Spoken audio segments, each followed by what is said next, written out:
Hey guys, so my name's Anthony. This is sort of going to be a quick little review, I guess, of my 3D printing project I've been doing for the last, going on 2 years or so now. Ridiculous amount of time for what it is, but getting distracted by, moving house, life, work, and playing probably way too much Monster Hunter, if I'm being honest. But yeah, so I thought I'd take you through a little bit about me, where the sort of model came from originally, the paint I've used, a few extra parts like the hands that I've got. I just made way too many hands. How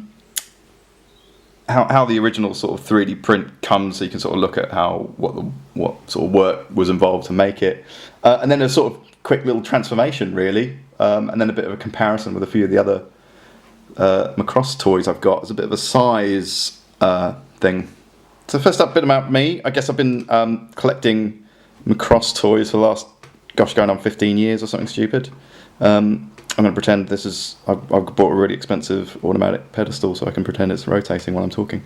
And mainly I've been collecting Macross things in the sort of 1 to 60 scale transformable toys. And one I always really liked but wasn't available was this VF-5000 from Macross 7. I guess I just loved its profile, particularly in fighter mode. And the colours, like this lovely sort of bluey green and this sort of yellow accents. I just think it's super cool. Super cool.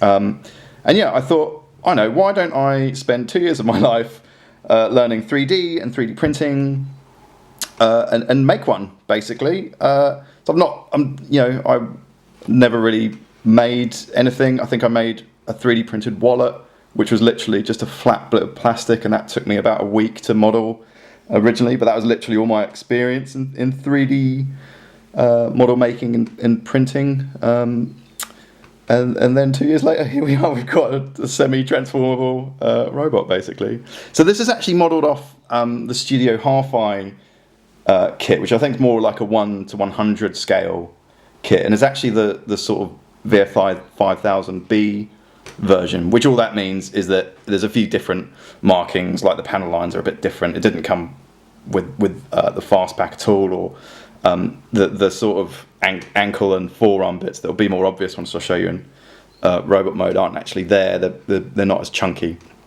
But in essence, that was basically their kit that I bought off Mandarake.com, which is, I hope I'm saying that right, which is one of the second-hand sort of online Japanese shops. I can't remember how much I bought it for actually, but it was moderately expensive for what it was, especially because it was this old resin that just didn't. I've never actually technically made that kit because it's just the resin was so bad and old, and you go to sort of screw a screw part in and the whole resin just flakes away. It's pretty annoying, to be honest with you. So basically took every single part of that, sort of measured it, the angles, all of that stuff, and sort of remade it in 3D. And then 2 years later, got this thing. So just quickly, I actually thought I'd show you what the 3D print sort of appears like once it's all printed. Let me just focus this the right way. Yeah. So it just comes in this white nylon stuff. It's actually super smooth where I got this printed locally in London. I didn't really sand it down, if I'm being honest with you. It was that sort of smooth. Their polish and sort of material they use is super hardy. Like I'm trying to even, putting a lot of force on that. It doesn't really bend too much. But yeah, it comes out super smooth. And all I did was really just give it a quick wash with some warm soapy water and a toothbrush, just to scrub it down any remaining little dusty bits that I didn't really want on there when I was painting it. And I also made all these little holes for screws to sort of help get things sort of aligned in place. And how I did that was basically I made these extra little things here that that basically I numbered each sort of section. So like the G, I think, is the leg maybe section, and basically I lined up all the different sized rods and screws and stuff that were all poking out, to about here, and just use a Dremel to cut them all down to size, and then sort of using my own instructions as I sort of was constructing him, pinged them out and then screwed or put them in really. Actually, I thought I'd share with you just quickly too the parts that are all clear, which is the canopy. I've got a little pointer too, actually. There's a little canopy here. These sort of clear red bits. This sort of section here. There's a little head, his sort of head nodule in there that will be clearer once I move that fast pack out of the way. That I actually printed at a slightly different place for the clear parts. And this is actually how the sort of clear parts come. So as you can see, it's not super clear, but with loads and loads of sanding from like, I don't know, to 2000 grit or whatever the super finest stuff I had, and then a bit of a clear coat. He comes up pretty nicely compared, actually. Yeah. So paint wise, I basically used like a grey undercoat that I had sort of somewhere anyway that I had lying around that was just in a can. I've forgotten what the brand was, sorry. And then paint wise, oh, you haven't shown you the underside yet. Here we go. Paint wise, for this sort of lighter grey, I used this stuff called light brown from, I think it's called Valajo, some brand like that. But yeah, sort of this nice light brown. So because actually it's quite a nice little like off-white colour. And then originally for this sort of teal colour, I used this turquoise from the same brand, but ended up being a bit blue, which was a bit crap. So I actually went with this other colour that was actually just called blue-green, which worked out nicely in the end. And then I actually used this yellow from Ammo MIG to airbrush on after that, with a lot of masking that I just basically masked off absolutely everything and gave that a good airbrush. And then for all the panel lines, it's a bit of a mix of that Tamiya panel accent stuff you can get, and then even a thin sort of Gundam marker to get a few other bits and bobs done. And then the decals, inverted commas, which are these little red bits, are actually just sticker paper that I'd cut out, or printed on then cut out. And then actually overall at the end just gave the whole thing a spray with Mr. What's it called? Mr. Hobby Semi-Gloss, just in a can that I think I used up about 2.5 cans. I was just so scared of this thing chipping or spraying or you know, scraping. Which actually the paints I used, I actually wish I've you know, stupidly I thought I had the right sort of stuff, and then afterwards did the research, which is brilliant. So I actually wish I went and got some stuff from Mission Models, which after looking at some tests from people or reviews of it online, just looks like, yeah, super scratch resistant and stuff. And I'll show you a couple little scratches already that I've caused, which is a bit of a ball ache, but no, it's fine really. The other one was like, again from Veilju, but they're like Mecha Color series, I think it's called. It seems pretty scratch resistant as well. So yeah, if I was to do this again, I'd probably use one of those two. So, extra parts, sort of. So I thought I'd show you the gun first, actually. So he lives, luckily, underneath the jet, which is good. So he actually pings off, if I can get him off. Right, here we go. So there's two little holes I made there that actually come as an attachment for the rifle here. So you can see this sort of section actually pings off. Ooh, da-ding. And that's sort of like a different sort of set of attachments I can use for different things. And I also made this little mechanism that you actually can slide out if I'm super careful. Yeah, like that. And one of the attachments can either be just the straight up sort of holdy rifle thing. I'll hold this a bit closer. This is my first time doing anything like this, by the way, so I'm sort of viewing it through a screen of the camera. And then you sort of put those pegs in like that. I don't want to do it too hard because they can be a bit tight to get out, but you can see that's that sort of thing. But actually I made some hands as well that actually have the rifle end sort of trigger on it as well, so he can look like he's holding onto it, which is all good. Yeah, so that's what he'd in theory look like. But then I got a bit carried away with all the different hands I've got, so I made let's see, This is one of my favourites, a little piece, or like, you know, peace sign. Oh, that's rude. That's rude to do that, isn't it? Not ideal. Yeah, that's a little peace sign. Then you can also wave. Look at that. Or just be like, what's up?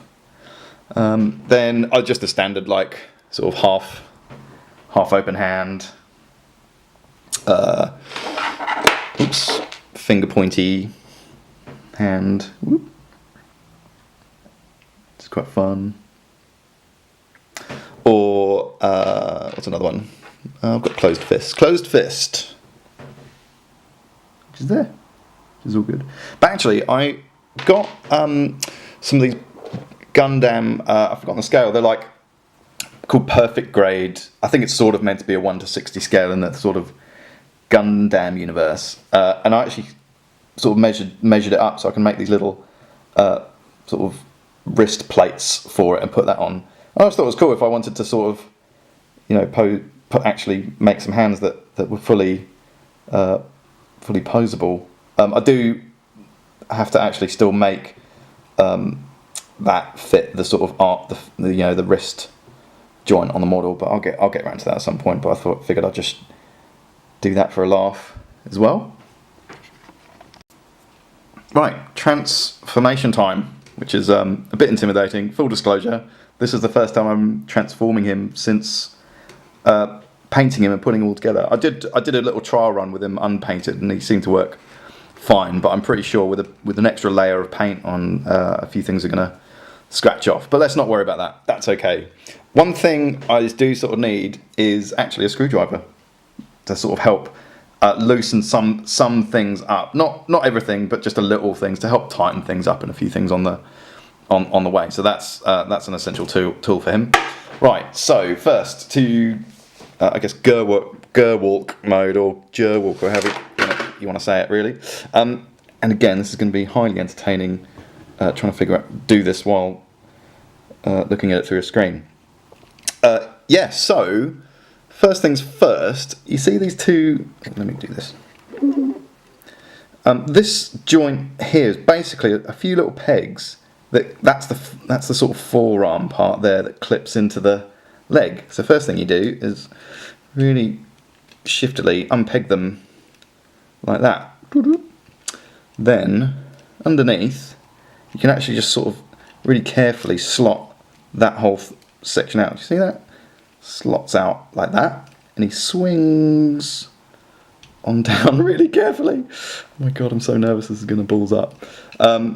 Sort of like that. Oh, bit's fallen off. Brilliant. I'll get to that. Then this little section in here can move slightly. I don't suppose you probably saw that, but there's a little section in there that can sort of slot out like that, just to give it a bit more extra leg space, I guess. And then these little feet sort of open out fairly traditionally, like other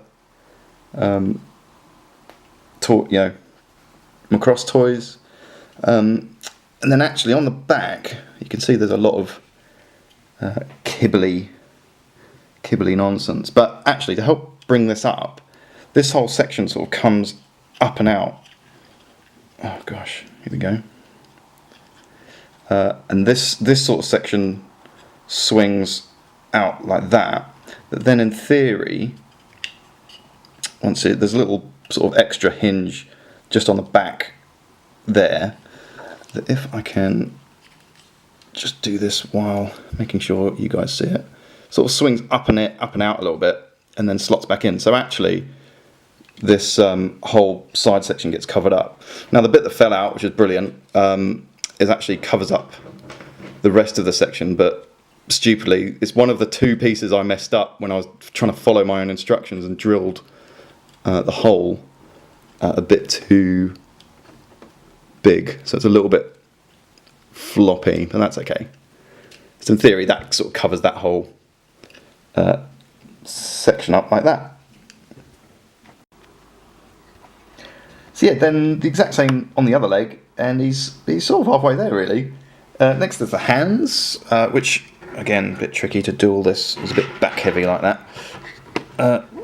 focus this up like that. Basically, there's these two little tabs that keep the arms together that you separate like that, and that frees them up completely. Then actually, this is sort of come undone already, but I can show you that there's a little tab underneath the wing here that you just want to bring that down, and there's a little tab that I don't know if you can see it, just about this little white thing that's been rubbed off already, goes into the underside of that there, just to keep it all in place a little bit. So you just bring that down, bring this up and over. There's enough give to do it, so it's fine. And then this is your whole arm piece ready to get transformed. So this whole section is a complete hot mess, but it's looks pretty cool once it's done. So underneath here, there's this little section in here that completely sort of folds out, and he can be a bit of a tricky thing at the best of times. But basically, he sort of does this funny 360 turn to sort of get covered up, and there's two edges that you just want to pull these out a little bit, angle them out a little bit, and that gives them enough clearance to sort of get legs don't fail me now, the sort of up and over thing like that, just like magic. And so that forms the sort of under shoulder bits there. Then this whole section basically can fold down and come up and out like that, really. If I want to just bring that, use it a little bit tight, up and out like that, and that sort of forms his elbow. And then underneath here is where his whole shoulders come in, forearm sort of comes into play. So we get the wing out the way. There's this whole section here that basically can just fold like that, and there's this extra bit too that can, which way does it go again? Try and look at this through the camera. Oh yeah, it can sort of fold in on itself like that, just for a bit of extra clearance, and then sort of get tucked away a little bit there. And that's where the hole for the hands that I showed you earlier go. And then this arm sort of wing basically just rests. I haven't quite figured out the best way to have it yet. It's meant to rest sort of there or there. But yeah, I haven't really figured out the best way to show him off just yet. And this whole thing can actually, it's a bit tight, rotate round a little bit. I think it's better that way actually. Yeah, let's leave him like that. And then that's the arm. Did the same on the other side, and he's essentially there, really. I'll be honest, this is my least favourite mode of all time on any toy. But you know, one thing I did do too is that because these little elbow joints are super loose, just giving them a bit of a tighten just so they can sort of get in a decent position, you know, helps this guy out a little bit. Yeah, nice. And then next, how to get him into Batroid mode. So after just taking the hands off for a bit of ease, this little fast pack I actually originally glued on just to make it easier, but after stupidly a small little knock, it's come off. Brilliant. But there are little pegs there to make it sort of, you know, stay in place. But I might use a bit more glue just to keep it there in future. But my original idea was that it can sort of pop on and on off, but it has brought a bit of paint with it, which is brilliant. But again, nothing, just a bit of glue won't fix that. But essentially, I would definitely call this like a model kit first, and then a toy afterwards, rather than, oh yeah, this is definitely a toy I've made. It's certainly like pretty fragile, you know. So this is the whole backpack section essentially, that you can just sort of lift back like that and out. And then the next bit we want to do is actually lift up this whole section here. So, oops-a-daisy, or caught you. Whew. So the next bit to do is actually these little side bits sort of create a little locking mechanism between here and here. So all I do is basically lift them out, you know, enough on both sides. They can be a little bit, stiff. Come on. That hopefully once you get enough clearance on them, I can just sort of lift it. Oh, don't go back in. Just sort of lift this whole. Oh, you did it earlier. Come on. There we go. Sort of lift this whole section, giving it a little bit enough pressure to pop out. Don't mind his head falling off. That's one of the other things I said I'd messed up actually, was that I cut the hole for the rod in his head a little bit too big, so he falls out easy enough. But nothing a bit of blue tack won't fit, but that's what I deserve for not following my own instructions basically. So yeah, you can see that this whole section can come up and around essentially, and then from there we want to get, you know, this heat shield part sort of up and over into this part here, but there's a little bit of a funny mechanism here as well that I'll show you. There's a little bar that goes across here actually, so if you just sort of put, you know, one thumb there and your fingers sort of there, you can actually just sort of bring this whole section up like that really, to bring him up and around, and then lift this whole nose section up. So I'll do that again. That'll be handy if I got it in camera that time. That you basically lift it up like that essentially, and bring him up just a smidgen there. And then from there, get out of the way, wing. You can just basically bring this whole top section down due to these. Just in here, there's a little like sliding hinge in here that just lifts over the top. But also, because there's heat shield here, there's a little sliding thing here that just bringing it super carefully down. I don't want it popping off basically. And you can already see I've scratched this already. Come on. You can bring that down. It's a little bit stiff. There, that's it.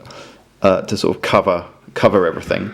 So then, bringing this whole section up and slowly sort of pushing everything down on both sides equally, just sort of forms that bit really. Sorry, his legs are bloody long, aren't they? Then you can just bring him all the way round and shift it over the top like that. And what's that? That's fallen off his wing. Brilliant.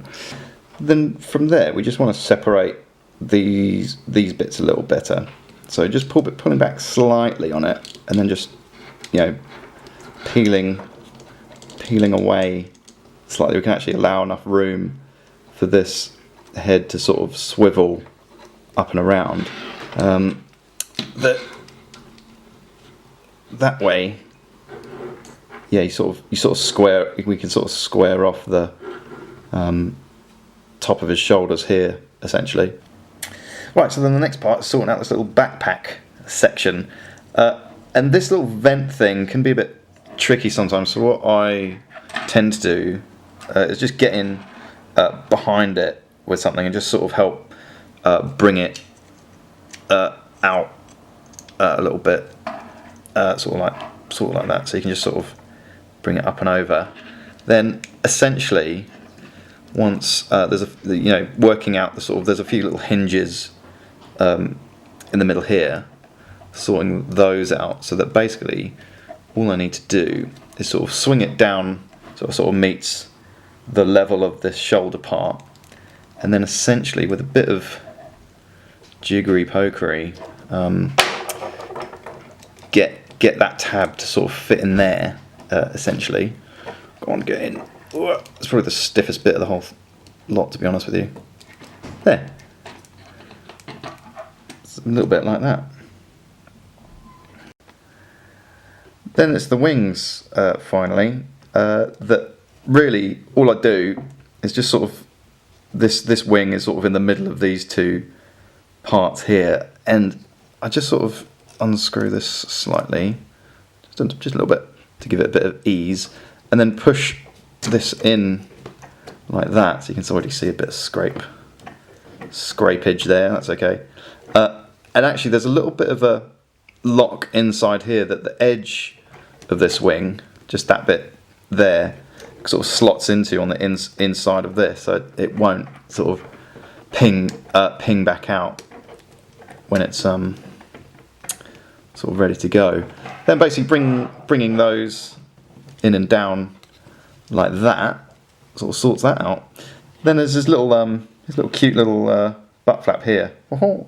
Actually, because he's quite back heavy, I'll be honest, so he tends to like sort of lean back a bit. What I tend to do is actually use that as to sort of help lock things in slightly with the wings. I'll sort it out and show you what I mean. Sorry, a bit of a hard cut there, just to sort of sort him out a little bit. But basically, yeah, his little butt flap I just use as a bit of a wedge, because otherwise, if it's not there, the wings tend to, yeah, you just saw it then, just tend to swing down and bring the rest of his body sort of around. So I use his little butt flap just as a bit of a stopper for that, which seems to be quite handy actually. So once I put his head back on with a bit of blue tack, brilliant. In theory, all I would have needed to do is just give his head a quick little focus 180 spin and moving his antenna back really. But I quite like his look. And then annoyingly, just because the fast pack did fall off, I can't really show you that because I think I'll have to re-glue that if I'm being honest. But basically, it would end up, once it's all glued on and stuff, it'd end up looking like that, which is pretty cool. But the other fast packs he's got are actually on his legs. There's this whole green, section there. Oh, how did you fall off?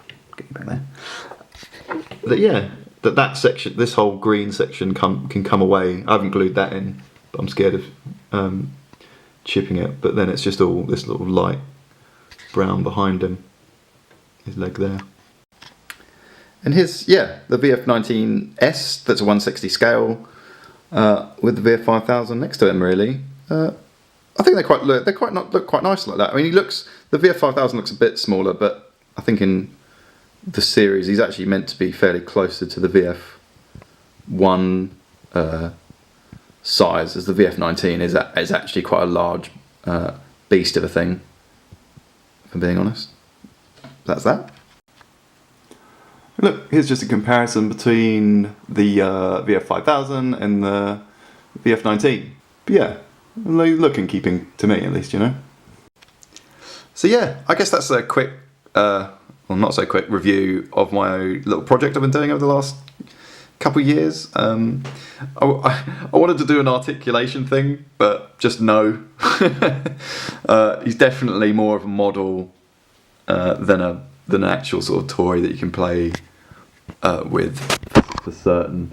But no, look, he's been a great experience to learn lots of stuff, and I'll definitely do another project. Hopefully it won't take me another 2 years to do. But yeah, he's been a good laugh actually. Let me just sort that bit out. Yeah, I mean I enjoy him. I think I'll be honest, leave him in his fighter mode. Please don't fall apart as I'm turning you. But yeah, I've enjoyed the process, certainly. I've learnt a lot. And yeah, I mean, thanks for watching. I don't know why I'm just sort of going up and down like this, but it feels like the right thing to do. And yeah, any comments or questions, leave them below and I'll try and get around to answering them. Thanks.